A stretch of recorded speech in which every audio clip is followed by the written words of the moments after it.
Filmate, Bohen. Bohen. Niet?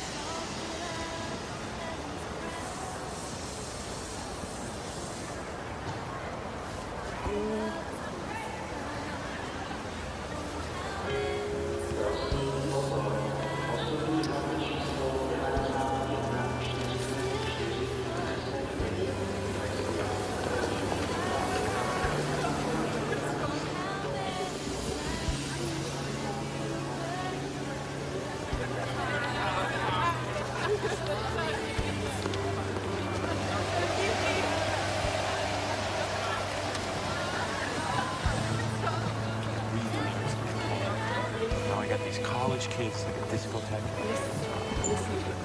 I'm sorry. You are a nice boy, but I'm too beautiful for you. Goodbye, Brad from America. You want one more kiss before I go? Are you kidding?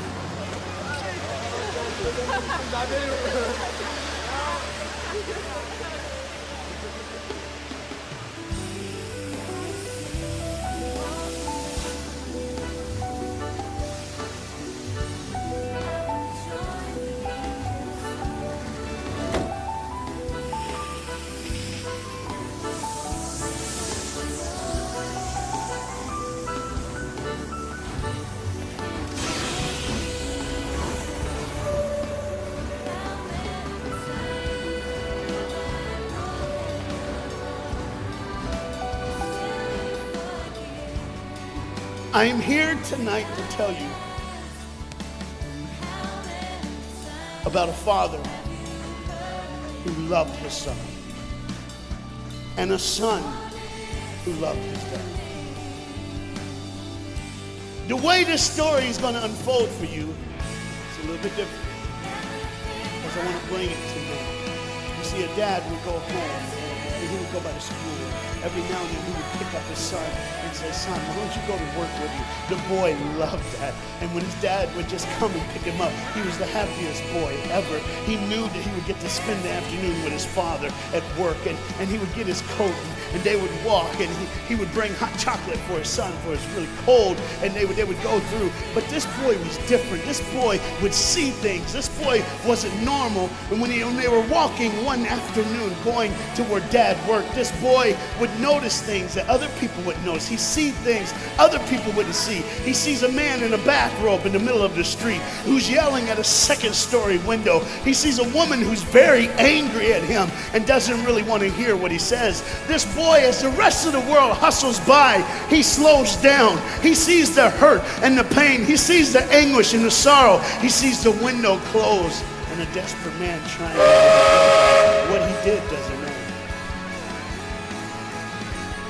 That he hurt him. And this boy would see these things. His father rushes and gets him by the hand and says, "Let's go, we'll be late." He would stop and look one more time. Can I stop his pain? Can I stop her hurt? But the boy loved his father. They would go and they would catch the trolley. I think that's what you call it here. We call it a tram. Yeah, I don't know the words, but he would get on there with his dad, and the boy would just notice people. He would look, and that day, one particular, he noticed something as he got on the train. To explain something, as you can hear, there's a train coming, and I got to get through this before the train gets here. He saw a man. He saw a woman. He saw that the man seemed very happy, and the woman seemed very sad, and he couldn't understand why they could be together and one be happy and the other be sad. He couldn't understand that, but the little boy knew that there was something wrong. He had this feeling, this instinct that was amazing, how he cared for other people, but he loved none other than his father. He knew his daddy loved him, and as he watched the world and their hurt and their pain, he knew that he would always have a father. But even notice this, I need you to understand as you hear this story and get involved in the life of this man and his son, I need you to notice that there's no mom. As they walked through the woods, the boy was saying to his father, Dad, what will I do when I grow up? What will I get to do? I get a cool job like yours? How will I work? He said, I don't know, but I want to change the world. I want to do something great. I want to do something wonderful. I want to help people. I want to do something that could change the lives of anyone. I just want to be that great. I just want to do something good. And as he walked with his dad was saying, son, you will be great. You will be awesome. You will change the world. Your life is going to be incredible. There was a train coming. There's always a train. The train is called life. We're all on the train of life, just riding. Whether we realize the truth or not, whether we realize what's happening or not, we're all on that same train tonight. Only God has saw it fit for us to be in the same room, in the same car, for such a time as this. When they get to the edge of the train track, he could see where his father worked. You see the bridge? That's what his dad did. You see, the bridge was very, very important. Boats needed to come to the harbor to get off their goods so they could make money. But trains were coming with people going from one town to the next. Not many cars in Europe, so they couldn't use a lot of that. So many people, not enough roads, so everybody used that train to get from the town to town to get to work and to get home. And one day the train was coming by. What you have to understand is that boy loved going to work with his dad. He would stay right by the river's edge, and he would do what he loved to do the most. Let me explain that. He loved to fish.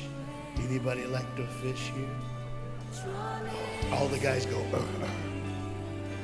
The dad looks at his boy and he says, son, now remember the rules. You got to stay right here because I can see you from the window right here. Don't get out of the sight of this window because you got to stay there so I know you're safe. That's just something good to me. But as you can hear, the train's coming. The father's job was cool. If I wasn't a preacher, I wouldn't mind going out. Get to work. Get grease on you. Even if you didn't have to, you just squirt it on you like you feel like you did something. That's what I would do. There was a boat coming in the harbor. Timing is very essential. I'll go ahead and give you the key. The key is this. There's always a light. Everybody say light. Say it again. One more time. There's a light that the train conductor needs to see. If that light is green, he can go. If it's red, he must stop. You see, God has given us road signs in our life that we must read. Lines that tell us to go and lines that tell us to stop. Whether we read those and believe them or not is up to us. That's why some of you have fallen and you cannot get up. But tonight, that's why I'm here. The boat needed to come through, so he called. The man said, okay, I got time. It's a long time before the train should come. So he pulls the lever, as you just saw, and the big, huge steel bridge, the gears started turning. They started cranking the steam. All of a sudden, gears are moving, and that big, huge bridge is just starting to go up. As it rises higher and higher, he has to watch and make sure everything's set, everything's good, everything's fine. As he looks out the window, he can see everything, but the dad, being a good dad, keeps one eye on his work, but the other eye on his baby. One eye on the world, but the other eye on his children. You think God doesn't know where you are? He keeps one eye on his world and one eye on his child. No matter what you've done or where you've been, it's one eye on the world, but the other eye's on you. He's watched you and he's kept you. Even though your train is coming down the track, he understands that. And even though sometimes, I don't know when to get ahead of myself. See the red light? You didn't see it. So many times you don't see the red light. See, just say the train was early. The boy can hear and see the steam. And he looks and says, Daddy, the train. Daddy, the train's early. Daddy, you got a daddy. Hey, Daddy, the train.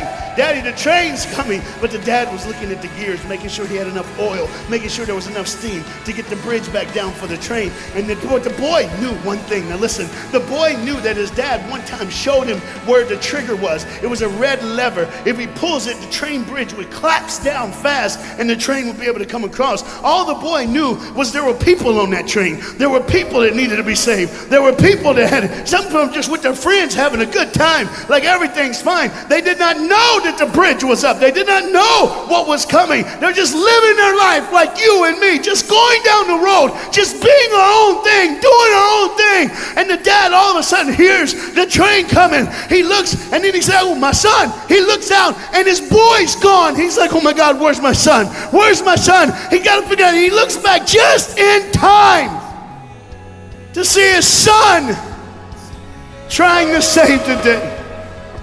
All he had to do was pull that lever. He reaches in to pull it, and the boy pulls too far, and he falls in the hole. Now it's on the father. And God the Father, did you hear me? God the Father has to make a choice. It's his now. Do I save my son, or do I save the world? But they don't even know. They don't even know. The greatest decision of his life. He could blame it on them not seeing the red light. He could blame it doesn't matter anymore.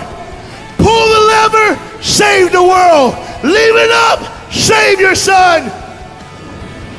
For God so loved the world that he gave his only son.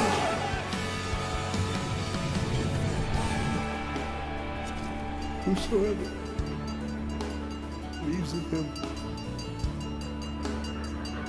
will not perish. Number 3, 2, 1, 10. And he didn't even know. He never would know. They didn't even know the train goes by. It's fine. Everything's cool. The bridge is down. Just like always. It's always going to be down. Are you hearing me tonight? He gave his only son. For God so loved the world that he gave. And you know what's amazing? I wonder what God did right when his son died on that cross. When he breathed his last breath. When he took that breath and he breathed and it was over. Here's what the Father would have looked like. They didn't even know, just trying to think of their life. Just trying to figure out what they're going to do next. Just thinking about the person they're going to see, the people they're going to hang out with. Just trying to be, just loving, caring. Doesn't matter if you're blind. Doesn't matter if you're putting on a little more makeup, trying to look pretty for somebody, or just wearing another mask. It doesn't matter. God gave his son for you. Where will I go? Where will I go when I grow up? What was that change? And there was a girl in the back. Liquefying her heroin, shooting up her. He died for her. He died for her. But in one moment, are you listening? In one moment, as the Bible says, everybody gets a chance. In one moment, to see the look of the Father when he knows when you realize what he did for you, when you realize the sacrifice, when you realize he let his son die so that can live, when you realize what he did, no matter what you're doing, no matter where you're at in this life, no matter what you're a part of, you gotta stop. You gotta stop. Even if it's for 1 second, and think, my God, he did it for me.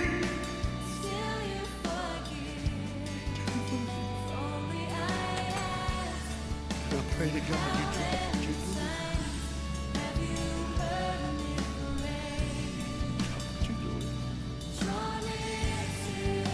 All the pain, the hurt, the sorrow, did it. That's why you're so quiet. You see the trains coming. The trains coming. We have those things, we have ways of I don't want to, I don't want to, but why do I keep doing it? Even Paul said, why do I do? My flesh tells me, and I do what I know is wrong, and I don't do what I know is right. You got to understand tonight, the fight is on, and we can win. We become more than conquerors through Jesus Christ. And I'm not preaching just for me, I'm preaching on behalf of you. But what you got to understand is, there had to be a moment in those 3 days when Jesus died on a Friday and rose again. And Sunday had to be this moment. Go ahead, look at this moment. And it was just God, it was crazy. So,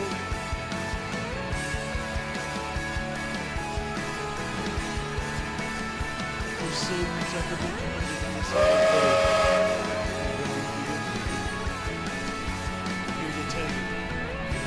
Sets in the afternoon, the sun will rise again. And when the sun rises again, you cannot change your past, but you can change your future. You see, it's always a different day. One day someone lives, the next day they die, the next day you wake up and you're still living. You're like, why am I going to live? Why does this have to be my turn? Why can't I? You can just preach. I could have stopped, but I need you to see the whole picture here.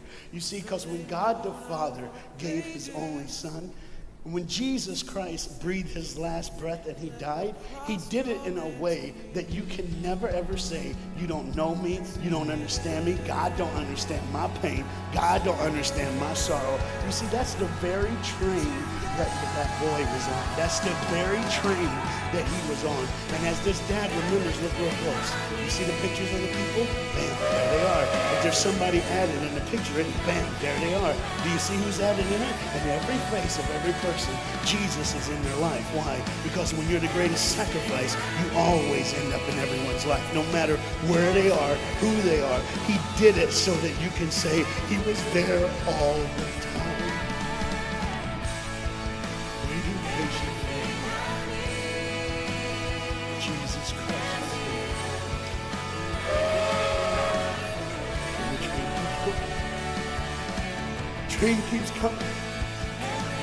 Train keeps moving. People keep living and people keep dying. And God the Father just watches it. One eye on the world, the other eye on you. Some of you are starting to figure it out. You're like, what is he looking for? Just one girl. Because see, the whole horrible day, God only had his eyes on one person. And it was just a day on the street corner. And he walked by, saw a girl with a babe. And she saw him. Do you get it? Old things are passed away. Behold, all things become new. He did it so that we can live. No matter what the sin, no matter what the pain, no matter what the sorrow, the sacrifice was perfect. It was perfect. And it was for you. And God the Father watches it all unfold. And all he can say